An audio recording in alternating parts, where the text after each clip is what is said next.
Hello everyone, it's Old Guardian here.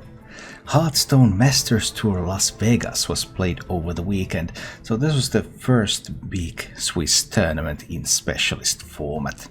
And overall, 299 players signed up for the tournament.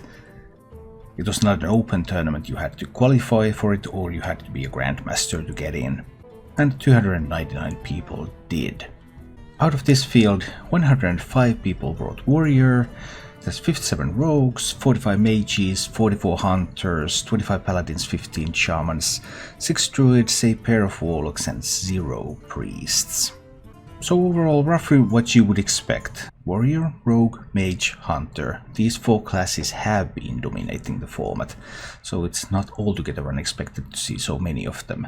We have surprisingly many Paladins and Shamans in the end, and Druid and Warlock also, a bit of surprising choices. Archetype-wise, the dominant archetype was Bomb Warrior. Full 100 players brought Bomb Warrior. There's also 40 Cyclone Mages, 38 Shark Rogues, and so on. Overall, surprisingly many different archetypes, because people brought stuff like Aggro Shaman, Heal Druid, Mechatoon Warrior. A number of unexpected archetypes for a competition of this level. Alas, most of these surprising choices were not to last. The tournament started with 7 rounds of Swiss on day 1, to be carried on by 5 more Swiss rounds on day 2 before the top 8 playoffs. And after day 1 there was a cutoff, and the lowest performing players were dropped from the tournament. So looking at that day 1 cutoff point, day 1 299 players, day 2 144 players earned their spot to continue in the last Swiss rounds. And most of these off-meta decks just fell off immediately. Bomb Warrior didn't have the greatest of days, undoubtedly related to the fact that it was leaked that most players were bringing Bomb Warrior, so many players changed their deck choices to target Warrior even more.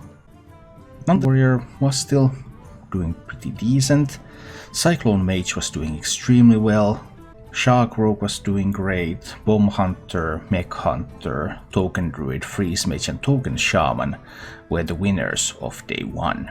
After day 2, the top of the bracket looked like this, round 12 standings.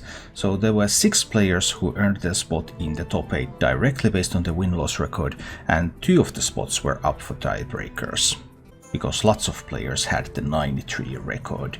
And on tiebreakers, Dog and Phenomeno, 2 Grandmasters, made it in the top 8.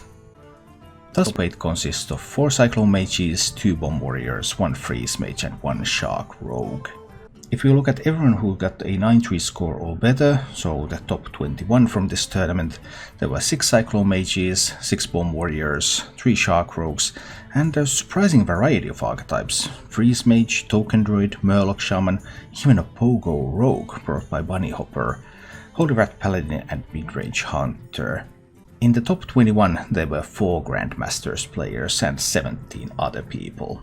Overall, looking at the performance of these elite competitors, the Grandmasters, there are 48 Grandmasters players, and of those 48 players, 40 signed up for Las Vegas.